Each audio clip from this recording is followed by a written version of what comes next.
I'm happy for the invitation, and we're going to make sure that I don't go on and on and on so that we have chance for a conversation amongst us as well. But a few things that I think that are important to lift up. I did not grow up in a Lutheran education tradition.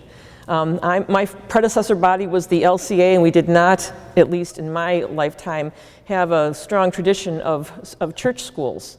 I think that was more with the Missouri Synod than AELC, and so that was not part of our tradition. And it was drummed into our heads that the reason why the LCA didn't do that is because a strong democracy depends upon an informed and educated electorate, and the best way to do that for the most number of people is public education. So that was sort of drilled into us on the LCA. Have you run into that attitude? I have, okay.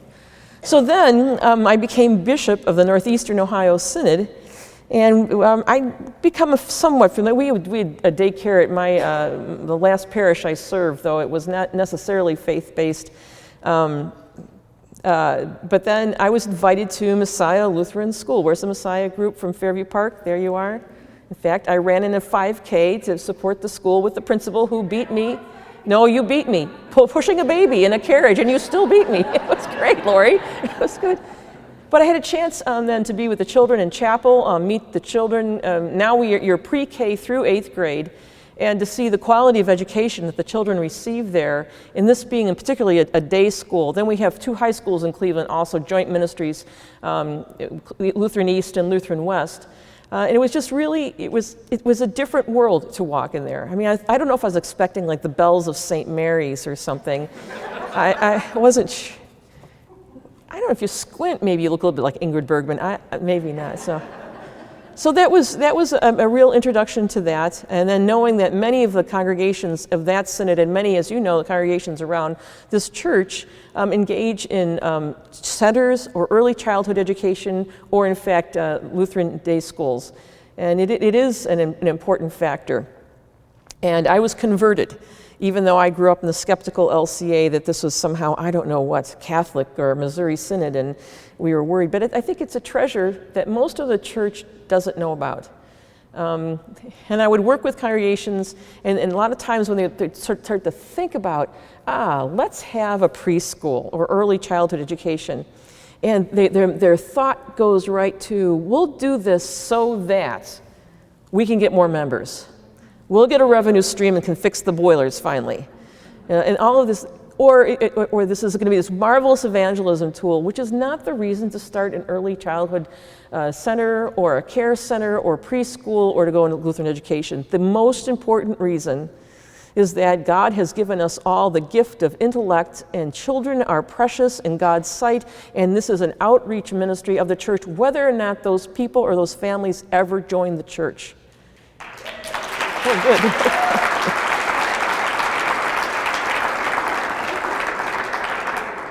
And I've encountered a number of council people who just want to know we thought we'd see increased revenue. How's this helping our bottom line? Well, fortunately, they don't ask that so much about the church choir. Because that's probably not enhancing the revenue stream. Maybe you all have excellent choirs in your congregations. I don't know. I've heard some that would not qualify as excellent. They're wonderful in Uniontown. It's not a problem. I got that right. All right, got that right. I got my Ohio contingent here. But it is a ministry of the church. And Pastor Shirlene Beck got some, she's undercover here. She's on your church-wide staff. And this is the intel she told me. She says, people are tired of hearing that there's the church and there's school. And that that somehow that ministry is separate from the ministry of the church. It isn't. It is a continuation of or extension of, or it is the part of the ministry of the church. And that's an important thing for pastors to understand, but I think even more important would be for council leadership to understand this.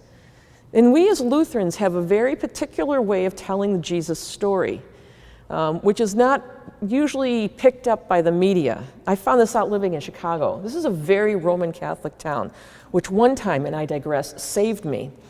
Because I was dressed all like this with my giant pectoral cross, heading to the airport at perhaps slightly greater speed than I should have been at the time. And this police officer pulls me over, and he looks at me and he said, "Sister, you've got to slow down." I said, You're right, officer, you're right. Now, be careful. Pray for me, sister. Oh, I am already.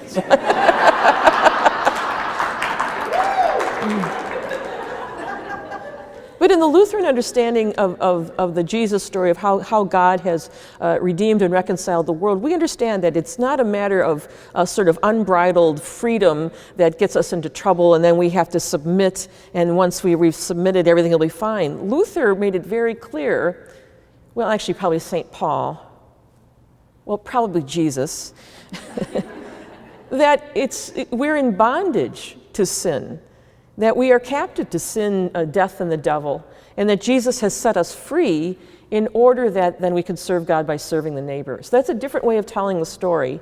And also, we like to emphasize, and I hope, well, this is another thing I've found out in my 35 years in ministry, is that Lutherans are really good at talking about grace, right? We're the least likely to accept it from anyone, are we not? I mean, someone in your congregation gets sick, a child has a problem in one of your schools, people will just do everything they can, but will we tell anybody that we need help? No, so we should rethink that. I digress. However, we have a different message that talks about grace, which presupposes that we need it. And when we do this, and it happens really early on in people's formation to understand that this is such a gift, the way we understand God working and active in our lives, is that we don't, and nor can we, earn our salvation. And so it's not if you make all the stickers for your spelling tests or if you've gotten the weather right in class that you're going to be loved by God. Our schools start out by saying you are already a beloved child of God. And whether or not you're Lutheran or not, or even Christian or not, your life is valuable in God's eyes. And there's nothing that you have to do to earn that love, except it's a gift that's been given, which I hope is communicated to students and will then, I hope, bring them to deeper faith in Jesus Christ if they've not already come to faith, that this is what we're basing our lives on. So the Lutheran schools are a treasure. They're an extension of the ministry. They're not a recruiting tool or a revenue stream. I mean, parents aren't stupid. They get it if you're looking at their kid as a replacement part for something. We have an important way about talking about how God has loved the world in Jesus Christ, and that love is shown to the little tiny ones all the way up to the 8th graders, and that's really hard to demonstrate the love of God in Christ to 8th graders. It's just, I mean, isn't it? Something happens when they go to 9th grade, they get a little, I don't know, but that was a bad year for me too, as I remember. So that's part of the treasure and part of the ministry. But churches, congregations, and the greater church has a lot to learn from these schools. These schools tend to be far more diverse than our congregations. I don't know if you saw the Pew report. Oh golly, when did that come out? Sometime this year, fall. Is this winter? Yeah, so it came out in fall. And the ELCA was the second to the bottom in diversity amongst American religious traditions. I don't know if it was the National Black Baptist Convention that ranked lower than we did. But the schools are not. The schools have a diversity not only of racial and ethnic diversity, but also of socioeconomic diversity. And schools in some of our neighborhoods might be the one place where the child really feels a sense of being safe and cherished in that oasis there. So that's something that we could teach our congregations that do not tend to be diverse. They may be a way for families to join a congregation. We know we have one school where the kids, we've started a church in the school. So the school was first, and then the parents would stay for chapel, or they'd stay afterwards, and now it's become a synodically authorized worshiping community, a SOC. We've got worse acronyms than the government.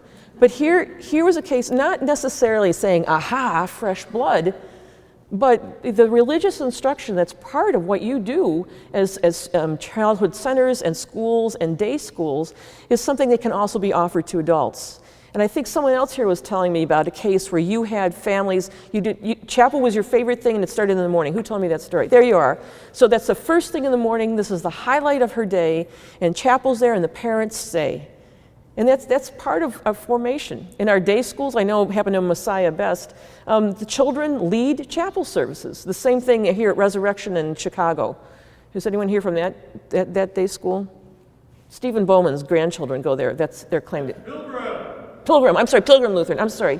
Shame on me. Because I was there. Why did I call you Resurrected Pilgrim? I was there. And this was a wonderful experience. And in that part of Chicago, that's huge, a huge deal that the church has decided that it will stay there and will offer ministry to that part of Chicago. It's not I don't know, it's a challenging neighborhood in some ways. But here are these kids from all over the place. They decided that it's not right that people should be hungry, so the kids raised and gave a donation to the ELCA campaign for over $2,000.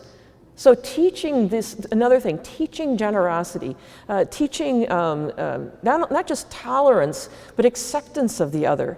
And then there's the important part also about intellectual and academic rigor. That has always been a part of the Lutheran tradition. We finally got the college and university presidents to sign on and say, yes, being Lutheran is value added, and we're going to be bold about saying that we are Pacific Lutheran University or California Lutheran University. And they've joined it, they formed a new network, they're calling it a network, but they say we're going to promote this because we have this rich tradition in the Lutheran movement. Well, Luther was a college professor, for heaven's sakes. We have this rich tradition of supporting free inquiry and academic inquiry. And we also emphasize, not just in colleges and universities, but in schools, this sense of vocation. Now we understand it, and we all have, in baptism, that's our primary vocation, but how is that vocation lived out in service to God by serving the neighbor? Another thing that you teach, I don't know of a single one of our schools that doesn't somehow help children understand the importance of caring for somebody else and caring in actual tangible and material ways. That's a wonderful, wonderful thing for children to learn. It's maybe a possibility then for our congregations to incorporate more folks into their congregation other than just the people who look like them. And it's an important oasis, I think, and a family building sort of thing for individual families, but also for the families who are part of the school. Now, I hope that the pastors who are serving in, how many pastors do we have here who are serving this? I hope you probably know better than your council does how important the support and the presence of the pastor is in the lives of those little children or of the grade school kids and the lives of the parents. That's an important extension of your ministry. And if any of your parishioners give you a hard time because you're spending too much time with the school, you can call me. We'll take care of that. 773-380-2601. That's my direct line. So you really can help to set the tone, and especially if you can enlist key lay leaders. Anytime you know when we want to get something done in the congregation, before it comes to council, we better already have worked it out with the people who are either elected or not elected, but the actual leaders of a congregation. And this is a wonderful thing. We need to make sure if your schools are not accredited that you work toward accreditation. So probably that's all happening here with all, because you wouldn't be here because you're already committed, we got that.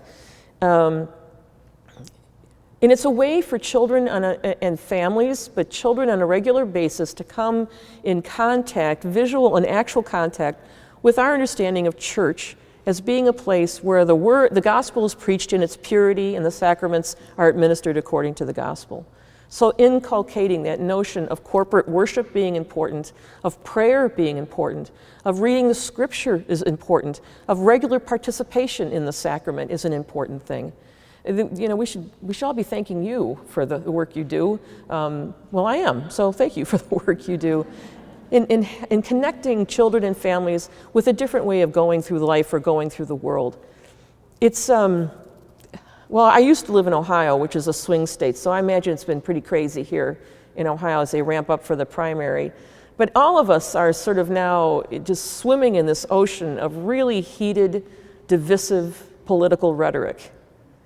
Schools, Lutheran schools, help children understand that it's possible to disagree on very important issues, but seeing the connection that we are beloved children of God, to say that I will still value that person and not denigrate that other person's actual being.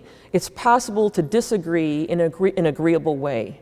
And I hope that's something that you work on in your schools, because that's one of the few places left, I think, where that's happening. Well, here's a secret you probably know about. Not always in congregations. We know how it can get in congregations sometimes too. But this can happen in the schools. So that's an important thing. I wanted to read something to you, which this is our social statement, our calling in education. We have a social statement on schools, and it asks this question, will our church have schools and colleges? Will our schools and colleges have a church? So yes, our church we do have schools, we'll stick with the schools, but it asks this really important question, will you have a church? What are we as the church together doing to support your work and your ministry? It says here, what are the ELCA's hopes for and commitment to the future of schools, early childhood education centers through high school, colleges and universities? All are highly prized by the constituencies that directly support and benefit from them, yet they are too often not well known or appreciated by many ELCA members. For the most part, all must find their own financial support, yet we face an opportune moment. The number of schools is growing, and many colleges and universities are reclaiming their Lutheran connections. This situation provokes the question, will our schools and colleges and universities have a church, laity, pastors, bishops, congregations, synods, seminaries, and church-wide organization that affirm and support them? And that's probably a question that I can keep in the conversation going, is that's our job too. You can't do this by yourselves. And without you, we can't be the church that I think God is calling us to be. We have to see this as a shared ministry. I have 4 emphases that I always talk about, that we're church, we're Lutheran, we're church together, we're church for the sake of the world. And you and we need to be better at partnering and being church together for this important ministry that you have for these little ones, for young people, and also for their families. Well, now I have spoken a lot, and I know I talk really fast because my mother still corrects me. So we'll have some time for questions if you like, and what we'll do, we only have one microphone, so I'm going to come down here, and then we can walk around so far, so you can come up to me and we can take questions.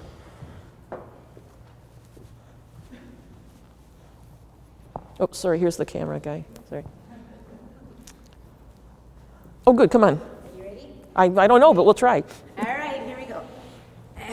All right, I really liked John Roberto? That was our keynote. Yeah. All right, in his note, he said that there are, done with the importance of religion, 39.5% very important, 43% somewhat important. But how many of those people pray daily? 53.6 as daily, and weekly 25.8, huge. So the spirituality is huge in our population. Church is not. And I would venture to say that when he says they're moving someplace else, we schools are their prime target. So how can you and your office encourage the greater bishops, the churches in our area, to really support the schools? I told the group today that I'm wondering, instead of the church, us depending on the church to fix our financials, the church might end up depending upon the schools. If we can offer a home place for those that reject the church but want a place for spirituality. So do you have an idea what you can do for that? Which synod are you? I'm ELCA in Waverly, Iowa. Waverly, Iowa. Who's your bishop? Wartburg College, Ulstead, Steve. Steve Ulstead. So yeah, we can ask Steve to. He's a good Norwegian. He is. His sister's a pastor too. His father was a pastor, and his son's a pastor. So. Yeah, that's interesting. We hear this, that people, well, the unchurched now, or no preference, there are more of those folks than there are Roman Catholics in this country right now. And I've heard this throughout my ministry, that people, well, maybe not so much in the 80s, but later on, that people will say that I'm spiritual and not religious. Have you heard that? And I used to get really fed up with that, because they'd come to me, and they were supposed to be members of my parish, and they weren't coming, and they say, "Oh, Pastor, I can worship God in the beauty of a mountaintop." And I say, "Well, we're in Ohio." So But I think that there's something. I think there's something to that, which is one of the gifts I think of Lutheran preschools, is that you talk about Jesus out loud on a regular basis. You pray on a regular basis. Adults model praying in front of little children. In the church, I think that's maybe a legitimate critique, is that we might be seen as being religious and not spiritual. Now, I don't know if the trend is for folks to be coming to schools. I'm glad that you're getting folks and help, be with them, walk with them, pray with them if they're coming there. I'm not sure where people are going, but people can sniff that out. If we're not able to talk about Jesus out loud, how can we tell anybody that my life makes sense because of the love that I've experienced through Jesus Christ? I know that in the 70s and the 80s there was the whole Jesus movement going on, and the church, this Lutheran church, made the decision that we're not going to talk about Jesus that way. But then we just quit talking about Jesus at all. Not all of us, but huge swaths of the church aren't able to commend the faith that's in them. And people are looking for that, an authentic experience with the transcendent and the divine, and we understand that through Jesus. Okay. And then we know that a lot of schools were started by churches, by congregations, just as many of our social service organizations were begun by congregations. Those congregations, in many cases, no longer exist, but the social ministry organizations do, and the schools do. And so I'm reminded by this from the heads of Lutheran social services in Minnesota or whatever, across the country, that how can they be a resource to congregations that gave them birth now? So how do we better understand that we are church together, and this isn't just some sort of auxiliary thing that you're doing, but it's a part of the core mission? I don't know, I'm still working on that one. We're not good at church together. That's a tough one, but I can tell the Conference of Bishops, talk up your schools. Do they, I hope, I was invited to come to the schools. So that's why I came to know Lutheran education in my synod. See, that's really good. So, and that's what happened at Messiah in Fairview Park. I was terrified to do chapel in front of, preschoolers? You got to be really good. But they were well behaved. So yeah, invite your bishops to do that and ask them. Just ask me. Oh, well. It's violet.bonner@elca.org. She's in charge of my life, so. How many of you went to Lutheran schools and preschools and early childhood? So we've got a number of folks who are alum. Lutheran colleges, how many Lutheran colleges? Oh, a lot of Lutheran colleges, very good. Yeah, there's something there. Okay, please. I think we can come this far.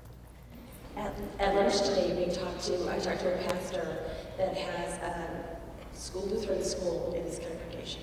And I said, how were you equipped when you first came to that congregation? He said, I wasn't. No. And I've been doing this for quite a while, and every new pastor we get in, they have it. And I'm just wondering, I think it's wonderful that we have as many pastors as we do here, but they're all learning how to be pastors in a congregation that has a school. And I'd really like to leave it when I retire with the norm being pastors knew what they were coming into, and how can we equip them better? What plans do we need to do? How can we advocate to get more training for pastors coming in? That's a really good idea. I don't think many of us were really completely equipped to be a pastor in the first place when we walked in there. Preach, there you go. We get good, solid theological education. I think we try work with field education and also internships. But on the administrative side, I think there's almost no training whatsoever.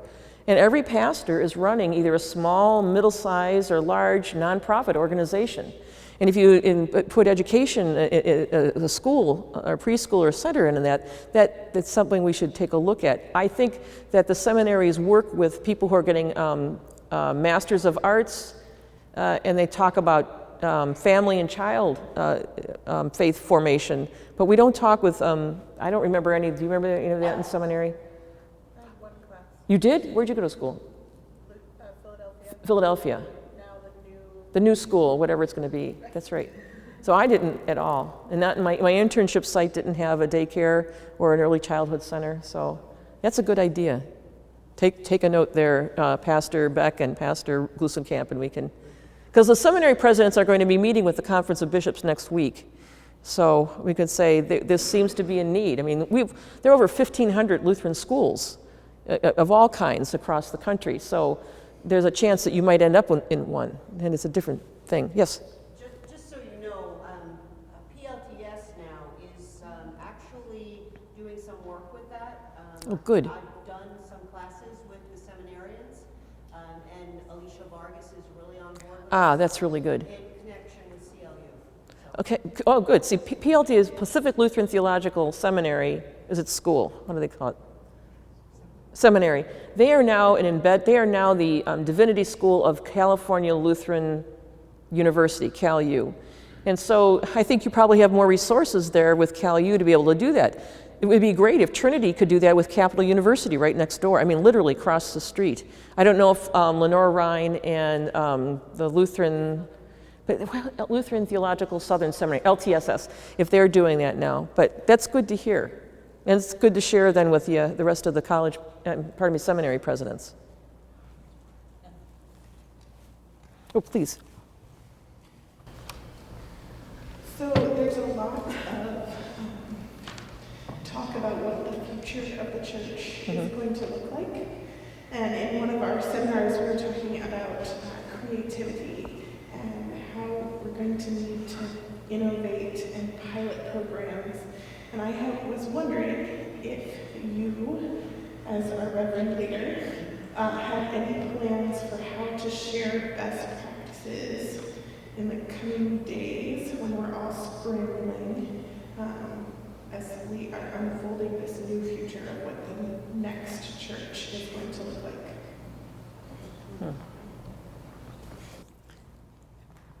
I think we're actually probably in the middle of a reformation now. Isn't that Phyllis Tickle? Every 500 years the church has a rummage sale? Yeah. What's it called? The Great Emergence. It's a book by Phyllis Tickle. It's interesting to read. And I don't know exactly what the church is going to look like as it emerges. I know there's probably going to be places to sit in churches. It's not all going to be virtual church. People like to get together. But best practices, I don't know, Shirlene, do we have anything? Other than the conversations we were having, like for John Roberto will be at the ELCA office tomorrow. Oh, good. Talking about some of these pieces with folks there. This is another part of church together that we don't always get.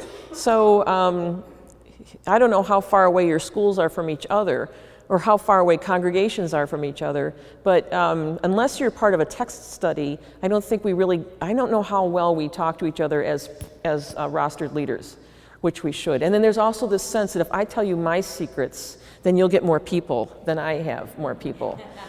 And then there's only so many Lutherans to go around. Well, Luther didn't even start out as a Lutheran, so I think we'll be okay on that. But wait, why aren't we finding ways to talk? So to your colleagues, I don't know, where do you serve? Loves Park, Grace and Loves Park, Illinois. Illinois. Is that close to here? Yeah, it's about an hour and a half. That Okay. I mean, no, Illinois is close to here. I mean, this city, I get that. We're neighbors. Oh, yeah, pretty much. Well, except for if you have to take the Kennedy or any of these highways, and it's hours and hours away. You're worth it. Oh. So I don't know if we don't have any plan right now, I would say, as an organized program from the ELCA church-wide organization to send out ready-made to everybody to start talking about best practices.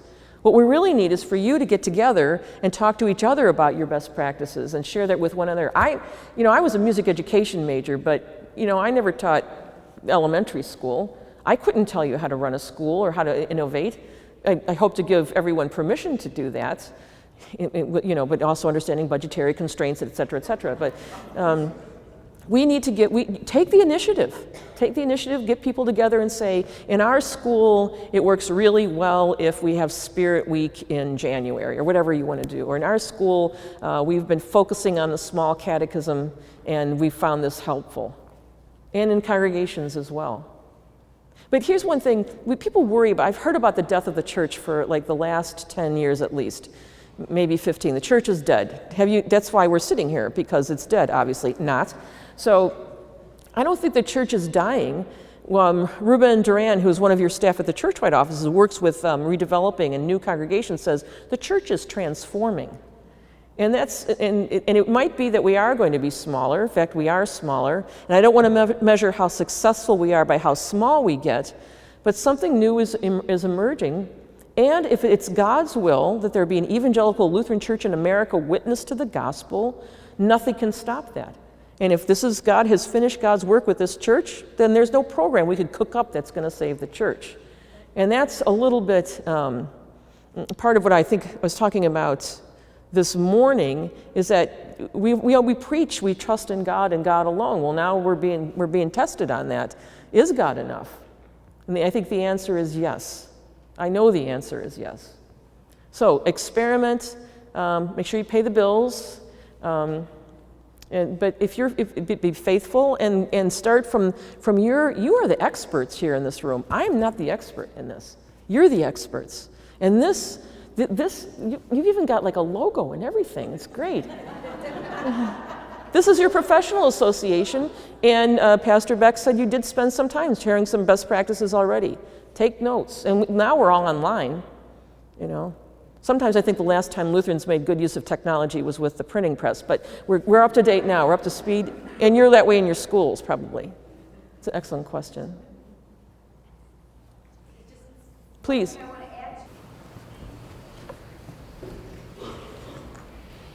Most of us are in leadership in some capacity, and I'm just wondering if you can share your leadership values with us, what you hold on to, what you espouse. See, now I've got to be honest, because two of our staff are here and they can see how well I adhere to that. Oh gosh. I know I watched the video of the Q&A at the assembly in Pittsburgh, and I remember saying at one point, and a friend of mine said to another friend when he heard me say this, she's done, I remember saying that I was clueless. And in some things, that's true. So one value is if I don't really know what I'm talking about, Shirley's saying that I'm pretty good this way. I find somebody who is good at that. Because you can't know everything. One of the big surprises is that all the stuff that we do all the time, all the way, it's so complicated. I don't know if this is exactly answering the question, but Susan Johnson, who is the National Bishop of the Evangelical Lutheran Church in Canada, called me up. We have regular conference calls the day before I was supposed to start. And she said, well, Liz, what are you afraid of? I said, well, Susan, that I'm in over my head, that I could get stuck in the bubble and really think that my view from the 11th floor in Chicago is the truth about the church and all of its manifestations. It's a very, very political job. And some of that's good, but some of that's really difficult. And I said, I don't want to believe the hype, because you're all very kind to me, at least to my face. I'm not on Facebook, but my mother is, so you better still be kind to me on Facebook. So you could start to think that you're really something special. So I think those, being clear about what I know and what I don't know, I try as best as I can to build a team. I don't think, maybe Ron and Shirlene can say something different. I don't think I'm a top-down sort of person. Probably I'm too short in the first place to be doing that sort of thing. That you have incredibly faithful and gifted staff who work at the churchwide organization. I mean, Ron came out, left a ministry of, how many years were you in Colorado? 8 years, pastor of one of our larger congregations, left all of that, left and came out here and was sleeping on an air mattress for the first couple of weeks or months. You were Conrad and I were only on our air mattress for a couple of weeks. He got to IKEA before you did, so that was good, my husband and I. They're willing to give this. Shirlene used to be in Michigan. Nope, come here. So they come here. And I trust these people to be good at what they do. I can't possibly know everything. I don't know what's going on all the floors. So that's one thing. I hope to be collegial. I like to go around. It was a surprise to staff. I think you're a little more used to it now. If I have a question, I'll get up and I'll go to the person's cubicle and knock and ask the question. Well, first everyone thought they were in trouble because the presiding bishop was showing up at their cubicle. So I think that's important, to be relational.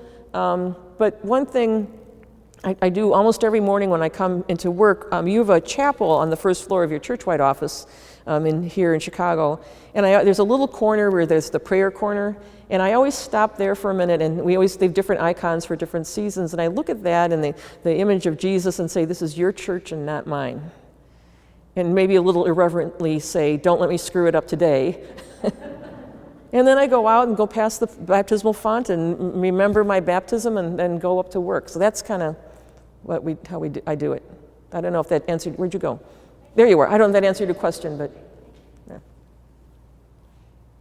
I'm a person of great faith because I am a diehard Cleveland sports franchise fan. Yeah, anywhere. Down the field, something. It's terrible. So I'm pretty sure that the author of Hebrews wrote that for the Cleveland sports fan, that faith is the assurance of things hoped for, the conviction of things not seen. That's pretty much us. Yeah. Are you getting tired? No. Go ahead. No. We'll take a vote. No, go ahead. It's not a question. I want to give you a task. Uh-oh. You must be a teacher. Well, I am. And I'm a counselor. I was a mental health counseling site at Woodward College, and I had a young man who hers were yelled across campus and traumatized him. And he said, I wish the president knew what it does to us. I said, why don't you go in and ask him what it's like to live in a day in the life of a gay guy on campus? And he did. So I guess I charge you with the task of thinking of questions. What you would like to know about Christian education, preschool, I'm K through 6 principal, the 8th, Roseland High School. What is it that you want to know about us that deal in Christian education today so that you can advocate and you can encourage the bishops? And, Steve Houston, we have the 143-year-old elementary school, first ELCA school west of Mississippi. He's never done worship, he's never been asked. So how can you help? I just task you, I guess, to advocate to bishops to learn all they can about Christian education and what we do and ask questions. So, I went up the hill down in Iowa to sports for counselors. Now I'm in Christian education. Do you do any legislative stuff to vouchers or to anything that can advocate for us? I don't know, but just to learn about our world so you can advocate. That's good advice. I'll take your advice. Okay, we'll start right now. You have a question? I do. What excites you the most about what you do? Sharing God's love. That's nice. Watching the light come on? Yep. I think there's an exponential capacity in sharing God's love with the kids that we touch every day. We're empowering them to do the same. So the reach of it is really immense, and by the power of the Holy Spirit, has a tremendous potential for reaching them. So when you touch a child's life, that child touches others' lives, and it just a ripple effect, and it goes out there. Yes, that's wonderful.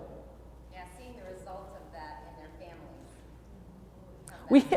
We had it wasn't a school. It was a Euclid Lutheran Church in Euclid, Ohio. We're not really creative with names always in Ohio, so it's Euclid.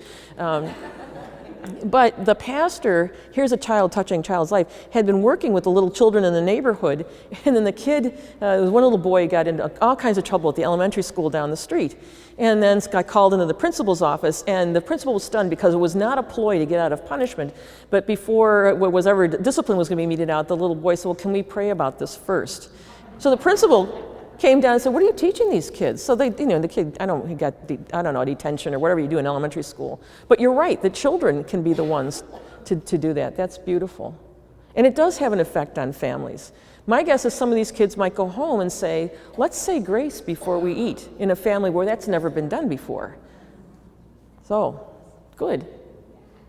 Yes, please. As a pastor, I can have the crappiest day on the planet, and I can go out to the playground and have like 10 little ones, baskets, yeah, you know, and get a hug or a high five, and then I can almost go back to work. Yeah, so it's sustaining for us as well. Yay, very good. Yeah. Because kids are great. They, I remember going to an elementary school concert, geez, oh golly. And I'm a music teacher, but oh man, it's just painful. Especially when they're either in 4th grade or 5th grade, they first get their instruments and they're playing, and But you look up and all the littlest ones, these are like gods. These are 5th and 6th graders, and they're from our school, and they're all cheering and happy and completely supportive. I don't know when we sort of wring that out of children, but they really, when they're saying, hey, pastor, they really are glad to see you. Or hey, teacher. And then you probably have found out that maybe the kid with whom you've had the most difficulty comes back. I think some of you are old enough to have this happen years later and said, I remember a time in class when you, yeah. And then that makes the last 20 years worth it, maybe. I don't know. Yeah. Yes, please. I think just working also with the parents, and a lot of times the most vulnerable time in their lives when they are so stretched and having their own doubts and just trying to do their best, that feeling like they're always failing. I think it's such an important role that we have to be that smiling face, that supportive person that they can count on as just a part of their day. And I've gotten a lot of feedback from parents that say that, in this crazy world, that's a safe haven for them to know that they can take their child. So the support that you give to parents who are juggling jobs and kids and soccer and everything else that has to go on, and here they can feel that they're entrusting their children to a loving, faithful presence. Yeah. Go ahead, please. I think you have to remember too to take it back to your congregation that is supporting, that's their ministry. And I think it's, oftentimes you go to them and you say, can I, or could we, or would you give me? And I think you have to take those stories back on what their ministry is doing in the community. Last week we touched these lives or tell stories and those impacts of how you're meeting those families' needs or meeting those children's needs, and how they're making it possible that it's their ministry, just like their choir that sings, and their group that goes to Mexico, that this is their preschool, and that they own it, it's an origin. That's telling stories is probably the most effective way to engage people. And then you do change people's lives, children's lives. Some of these schools, Pilgrim Lutheran, we mentioned that is in a kind of a tough neighborhood here in Chicago. Probably some of your other schools are, but whether they are or not, there's something different about Lutheran early childhood and preschool centers and also day school education. We had, for a little bit, we had a day school in the last congregation I served, but financially it wasn't feasible after a while, and it started under my predecessor. But the woman who started it, she said, we had a lot of Catholic schools in Ashtabula, home of Urban Meyer, in case any of you are wondering. That's right. And that was important. Or we would have preschools and day schools from the more evangelical Pentecostal tradition. And she says, I want something that's not one or the other, and that's something that we offer as Lutherans. So that was really important for her. She saw it as a ministry. The congregation, for various reasons, couldn't quite wrap their minds around all of that. But that was her intent. We have a different way of looking at and talking about the world than other traditions do. And it's an important voice that needs to be heard. So yes, very good. Yes, please. I would just say that we would like to also be seen as a resource for the church. So when you talk to your bishop,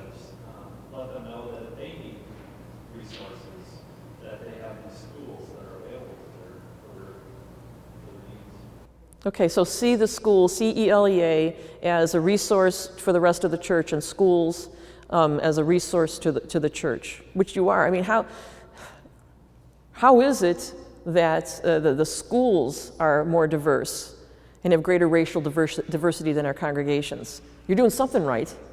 And how can a congregation learn from that? Yeah. Yes, please. I would just add that ELEA is a membership organization. I think we have, what is it, 400, 375, or there's no about 450. And how many schools altogether? There's about 1,400 currently. 1,400 schools and about 400 members. So I hope you've all paid your dues in this room. If not, you can pay them today. I travel and meet congregations for purposes, and so many of our congregations who have schools don't even know about ELEA, or they don't, they're not represented yet. All of this depends on that membership. So I think anything we can do to advocate is to see it as a resource to the church and to encourage the activity, to belong and be part of it. Yeah, I think we had the same conversation 2 years ago when you came to my office. So, but you're right. So if do you have a network of people who aren't in this? Are you connected, all of individually, with people who are running or working in schools but are not a member of the ELEA? Most of them probably. Is that true? Many of you have colleagues in Other schools. That aren't members, or at least not engaged members? Yes. So put the word out every once in a while. Be like St. Andrew. Come on and see. It'll be good. And if you have your conferences in warm climes, that might also, it wasn't so bad here. You did last year, I don't remember, but yeah. So I think it's a networking person to person, and you can say how this has been a value for your ministry, then that would be probably more effective than me saying you need to pay up your membership to support this organization. How are we doing, Coach? I think we're good. They're back here, sure. Uh-huh. Do the synodal bishops know of the ELEA and their connection to the ELCA? I don't think all of them do. Maybe that needs to be known. Yes. I'll make sure I make it known next week. That's okay. So my husband was a parish priest until we moved here, and now he's on the Episcopal Seminary Federation staff. But the cell phone, he had this one worship service, and everything happened. The ambulance went by, the police went by, just constant noise. And then finally, the man who was the assisting minister, he's reading the prayers, praying the prayers of the people, and someone's cell phone goes on and on and on. So they get back into, this is a true story, get back into the sacristy, and Conrad says to this member of his parish, he goes, "Can you believe all the noise? And and that cell phone." And the guy says, it was mine. Ooh, that's a bad feeling. Yes, please. Back to the why do you do what you do. All of the above about the children and their families, but I'm a new board chair, so I work with our early childhood center as a volunteer. I'm blown away by the wonderful women, and they are all women who work at our center. There are 13 outstanding educators for children from 2 months through pre-K. And of those 13, 2 women are special needs who work jointly with their mothers in the infant area of our early childhood center. And to me, for those children to grow up and move through that center and see that part of that ministry that I think you're right needs to be more known to our congregations as a ministry and to our councils as a ministry and not as a recruitment tool or a revenue stream. To me, those are lessons that will stay with them forever. That's really important. And then for the children at school to see these 2 women who are differently abled as fully members of the staff and having something of value to offer to the children and to the church, as opposed to saying, well, no, they're not like me, so they can't. So that is pretty marvelous. Yeah. Okay. Wow. Go ahead.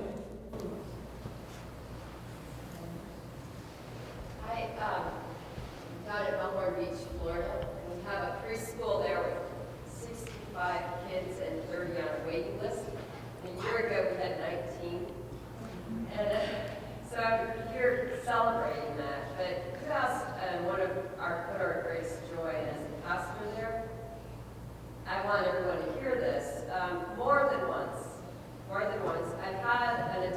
come at some odd hour who was clearly distraught, who wanted to come in and go in the sanctuary for a little bit.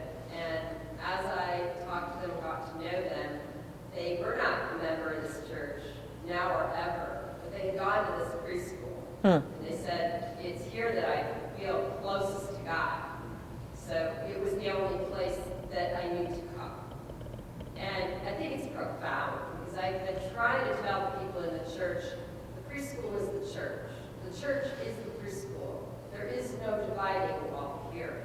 But my struggle is that people in the church, they have expectations that, well, if the preschool families would do these things, then they'd be part of our church. And the irony is that the preschool families don't have any expectations of the families in the church.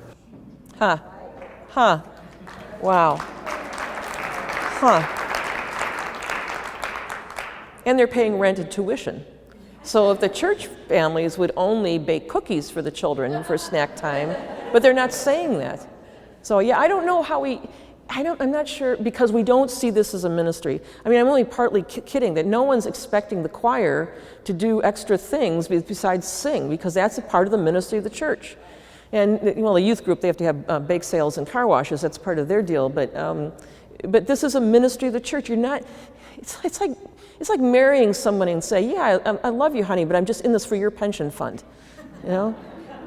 So we put an elevator. The last congregation I served, we put an elevator in. It was a big argument. Should we put an elevator in?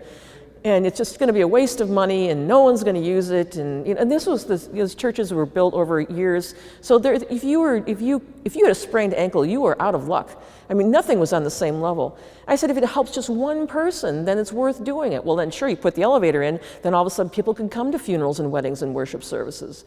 But we weren't doing that to get members. We were doing it to serve. This is a service to the community. So here, these people had a sense that they were close to God here. When they're having some terrible time in their life, they know where to come. That's an amazing thing. And if they never darken the door of the church, this is a ministry of the church, that you're demonstrating and nurturing the love of God and Jesus Christ in these children who then grow up to be adults. Yeah, it's like, yeah, wow.